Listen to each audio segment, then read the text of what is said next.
지금 미국에서 난리가 났습니다. 고급 수트를 입고 하루에도 수십억씩 벌어들이던 맨해튼의 재벌들이 단체로 한국으로 몰려왔기 때문인데요. 정작 이들이 도착하자마자 한 일은 다름 아닌 땅바닥에 쪼그려 앉아 풀을 뽑는 행동이었다고 합니다. 심지어 몇몇 이들은 이 풀 하나를 얻기 위해 전세기까지 뛰었다고 하는데요. 충격적인 건 이 한국산 풀 하나가 미국의 최고급 미슐랭 레스토랑들을 줄줄이 폐업시키고 뉴욕 미식계를 완전히 뒤엎었다는 사실입니다. 그렇다면 대체 미국의 재벌들까지 쪼그려 앉게 만든 한국산 풀의 정체가 뭔지, 그리고 이 풀이 어떻게 뉴욕 미식계를 뒤엎어버린 건지 함께 알아보러 가실까요? 이야기를 시작하기 전에 구독과 좋아요는 눌러주셨나요? 늘 응원해주셔서 감사합니다. 안녕하세요.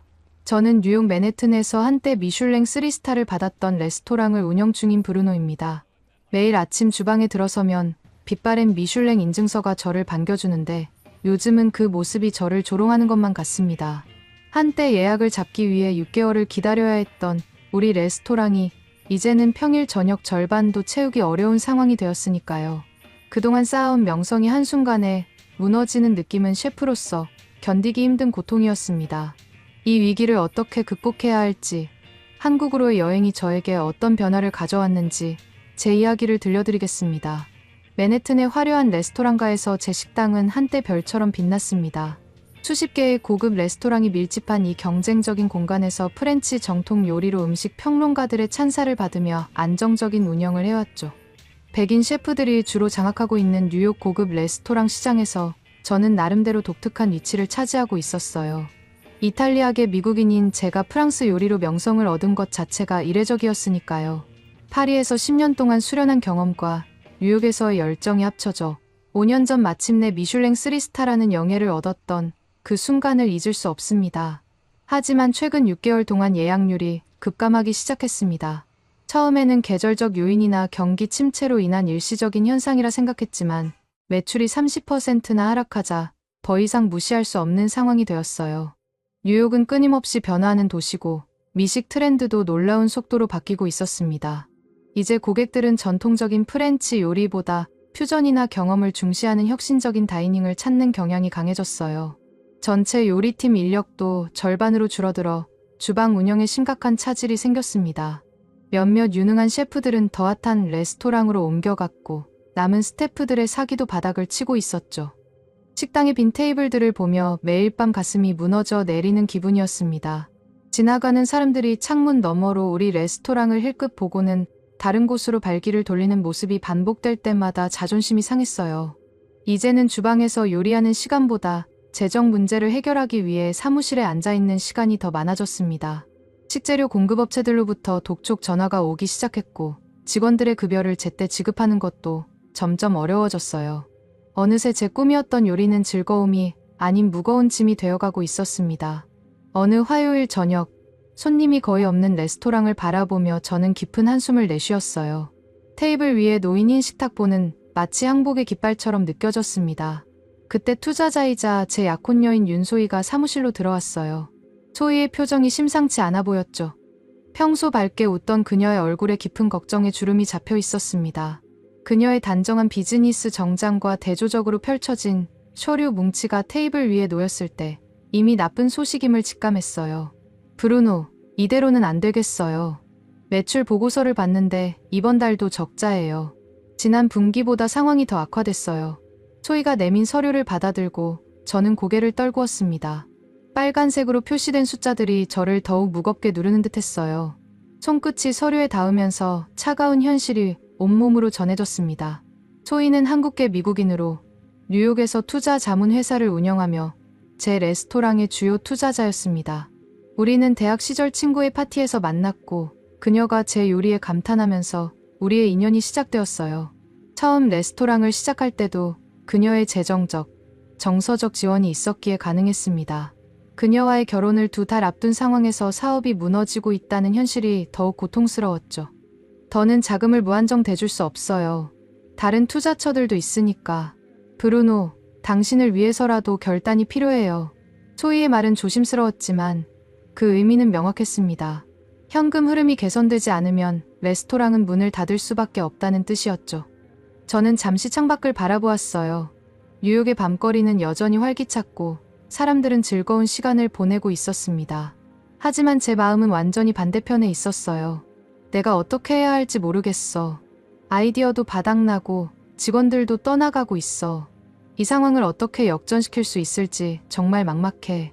제 목소리에는 좌절감이 가득했습니다. 소희는 제 손을 꼭 잡으며 말했어요. 당신은 훌륭한 셰프예요. 지금은 어려운 시기지만 우리가 함께 이겨낼 수 있을 거예요. 조금 다른 시각에서 바라볼 필요가 있을지도 모르겠어요. 그녀의 격려에도 불구하고 그날 밤 제 마음은 무겁기만 했습니다. 식당 문을 닫고 빈 레스토랑을 정리하면서 침묵이 무거웠어요. 한때는 손님들의 웃음소리와 포크와 나이프가 부딪히는 소리로 가득 찼던 공간이 이제는 적막감만 감돌았습니다. 벽에 걸린 음식 사진들과 리뷰 기사들이 과거의 영광을 상기시켰고 그것들을 바라볼 때마다 가슴이 아팠어요. 마지막 불을 끄면서 내일은 어떻게든 상황을 바꿀 방법을 찾아야만 해라고 중얼거렸지만 솔직히 그런 방법이 있을지 확신이 서지 않았습니다. 그런데 다음날 아침 예상치 못한 일이 벌어졌습니다. 아침 일찍 일어나 커피를 마시며 뉴스를 확인하던 중 화면에 익숙한 얼굴이 보였습니다. 바로 제 오랜 경쟁자 거스 디아즈였죠. 그는 맨해튼에서 가장 핫한 퓨전 레스토랑을 운영하는 셰프로 항상 혁신적인 메뉴로 주목받는 인물이었습니다. 멕시코계 미국인인 그는 남미 요리에 아시안 푸드를 접목한 독특한 스타일로 최근 몇 년간 엄청난 성공을 거두고 있었어요. 우리는 요리학교 시절부터 라이벌이었고 뉴욕 식당가에서도 그 경쟁 구도는 계속되었습니다. 인터뷰에서 거스는 요즘 트렌드에 대해 이야기하다가 갑자기 제 이름을 언급했어요. 브루노, 그는 훌륭한 셰프였지만 안타깝게도 과거에 갇힌 옛날 셰프가 되어버렸어요. 프렌치 정통이야 훌륭하지. 근데 요즘 트렌드를 못 따라가서 망해가고 있잖아. 21세기에 프렌치 오마주만 고집하는 건 시대착 오적이지 않나 싶어요. 그의 비웃는 듯한 표정이 화면 가득 펼쳐지며 저를 자극했습니다. 손에 쥐고 있던 커피잔을 너무 꽉 쥐어 손가락 마디가 하얗게 변할 정도였어요. 뜨거운 커피가 손등에 약간 흘렀지만 그 통증조차 느끼지 못할 만큼 분노가 치밀어 올랐습니다. 화면 속 거스는 계속해서 현대적 요리의 중요성과 혁신의 필요성을 강조했어요. 그의 말마다 제 가슴에 칼이 꽂히는 것 같았습니다. 분노가 치밀어 올랐지만 동시에 마음 한구석에서는 그의 말이 틀리지 않다는 생각도 들었습니다. 정말 내가 시대에 뒤처진 것일까? 전통에 대한 존중이 오히려 제 발목을 잡고 있는 것일까? 레스토랑을 살리려면 무엇을 바꿔야 할까? 이런 생각들이 머릿속을 복잡하게 채우는 가운데 전화벨이 울렸습니다. 디스플레이에 소희의 이름이 떴고 저는 깊은 한숨을 내쉰 후 전화를 받았어요. 브루노, 방금 뉴스 봤어? 소희의 목소리에는 분노가 묻어났습니다. 거스가 한 말은 신경 쓰지 마세요. 그는 항상 다른 사람을 깎아내려야 자신이 빛난다고 생각하는 사람이잖아요. 그런데 당신 정말 괜찮아요? 전화 너머로도 소희의 걱정이 느껴졌습니다. 저는 괜찮다고 대답했지만 실제로는 전혀 괜찮지 않았어요. 정말 이렇게 끝날 수는 없다는 절박함이 온몸을 감쌌습니다. 식당 문을 닫을 위기가 눈앞에 다가오고 제 명성도 훼손될 상황에서 무언가 돌파구가 필요했죠. 이대로는 소희와의 결혼도 물 건너갈지 모르는 상황이었습니다. 그런데 소희의 다음 말이 저를 놀라게 했습니다. 브루노, 사실 당신에게 말하려고 했던 게 있어요. 이번 달에 한국으로 가서 우리 부모님께 결혼 인사를 드리고 싶어요. 아버지가 최근에 건강이 안 좋으셔서 결혼하기 전에 꼭 인사드리고 싶어요. 갑작스러운 제안에 당황했습니다. 식당이 어려운 상황에서 해외여행을 간다는 것은 상상도 못했거든요. 마음속으로는 지금 레스토랑이 망해가는데 어떻게 여행을 갈 수 있지? 라는 생각이 들었지만 소희의 기대에 찬 목소리를 듣자 거절하기 어려웠습니다. 그녀의 부모님은 한국에 살고 계셨고 저는 아직 한 번도 뵌 적이 없었어요. 결혼을 앞두고 있는 상황에서 인사를 드리는 것은 당연한 도리였습니다. 몇 주라도 떠나서 다른 시야를 보면 어떨까? 새로운 영감을 얻을 수도 있을 거예요. 레스토랑도 잠시 쉬면서 재정비할 시간을 가지는 게 좋을 것 같아요. 게다가 부모님도 만나야 하잖아요. 소희의 말에는 분명 일리가 있었습니다. 결혼을 앞두고 예비 장인, 장모님을 뵙는 것은 당연한 일이었고 어쩌면 잠시 거리를 두고 새로운 관점에서 레스토랑 문제를 바라볼 수 있을지도 모른다는 생각이 들었어요. 매일 같은 문제와 씨름하면서 오히려 해결책이 보이지 않는 상황이었으니 잠시 벗어나는 것도 나쁘지 않을 것 같았습니다. 하지만 마음 한구석에서는 여전히 불안했습니다. 한국 음식이 강하고 짠 편 아닌가라는 선입견이 있었거든요. 프렌치 요리를 전공한 저로서는 한국 음식에 대한 경험이 거의 없었고 그저 매운 김치와 불고기 정도만 알고 있었습니다. 요리사로서 다른 나라의 음식 문화에 관심은 있었지만 막상 그곳에 가서 시간을 보내는 것은 조금 부담스럽게 느껴졌어요. 그럼에도 소희를 위해 그리고 어쩌면 저 자신을 위해서도 이 여행이 필요하다고 생각했습니다. 알았어. 한국에 가보자. 어쩌면 정말 새로운 영감을 찾을 수 있을지도 모르지. 제 대답에 소희는 환하게 웃으며 좋아했습니다. 그녀의 얼굴에서 걱정의 그림자가 사라지고 기쁨이 가득 찬 모습을 보니 저도 조금 마음이 가벼워졌어요. 그날부터 여행 준비가 시작되었고 레스토랑은 임시 휴업 공지를 내걸었습니다. 직원들에게 휴가를 주고 일부는 다른 레스토랑에서 임시 근무를 할 수 있도록 소개해 주었어요. 2주 후 우리는 한국행 비행기에 올랐습니다. 기내에서 제공되는 기내식을 먹으며 저는 한국 음식에 대한 호기심이 생기기 시작했습니다. 비록 기내식이라 본토의 맛과는 다르겠지만 비빔밥의 다양한 재료와 색감, 그리고 고추장의 매콤한 맛이 인상적이었어요. 한두 시간이 넘는 비행 동안 저는 계속해서 레스토랑 걱정을 했지만 동시에 이번 여행이 어떤 변화를 가져올지 기대도 되었습니다.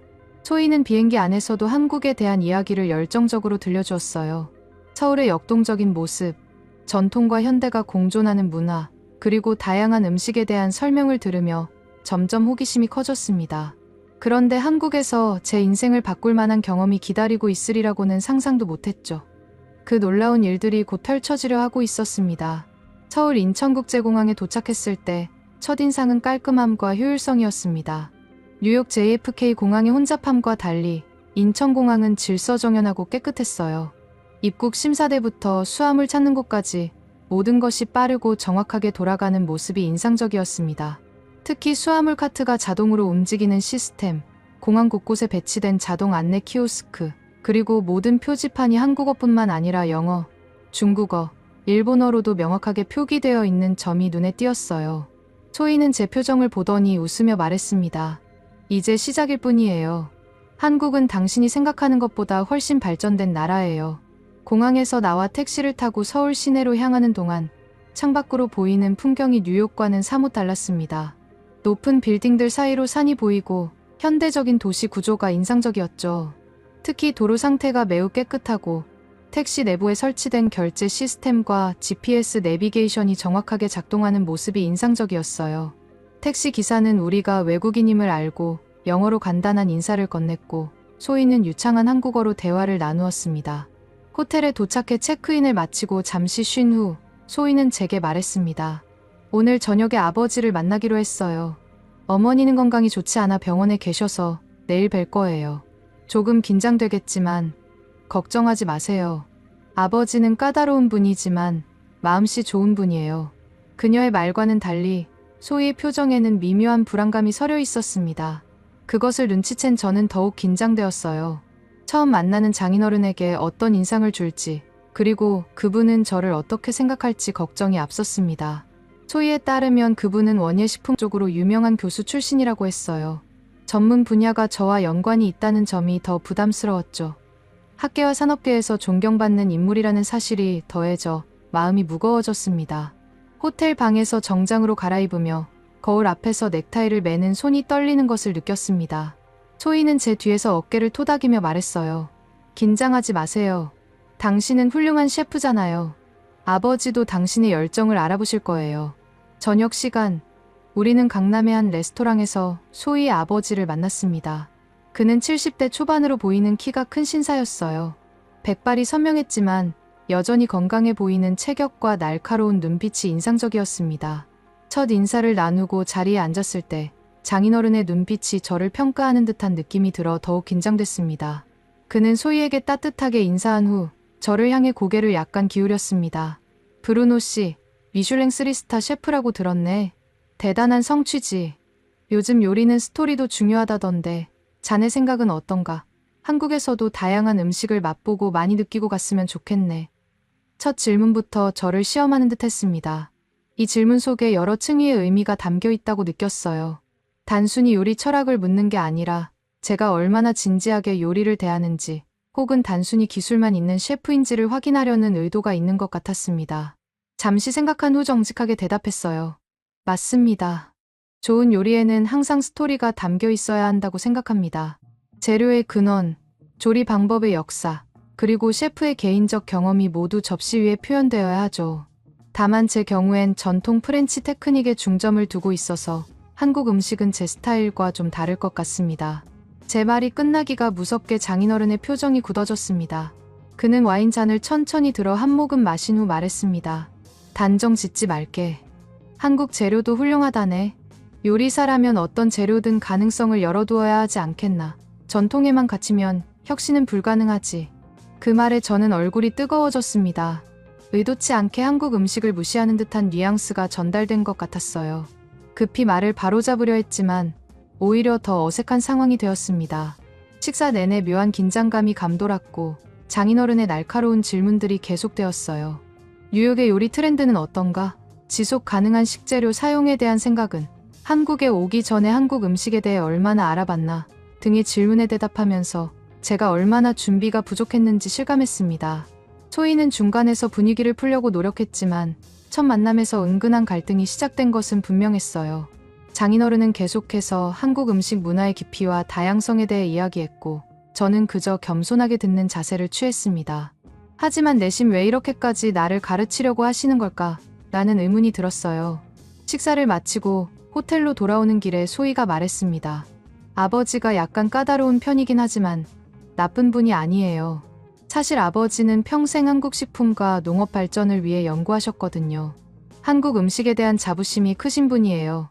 다음에는 더 좋아질 거예요. 그녀의 말에 고개를 끄덕였지만 마음은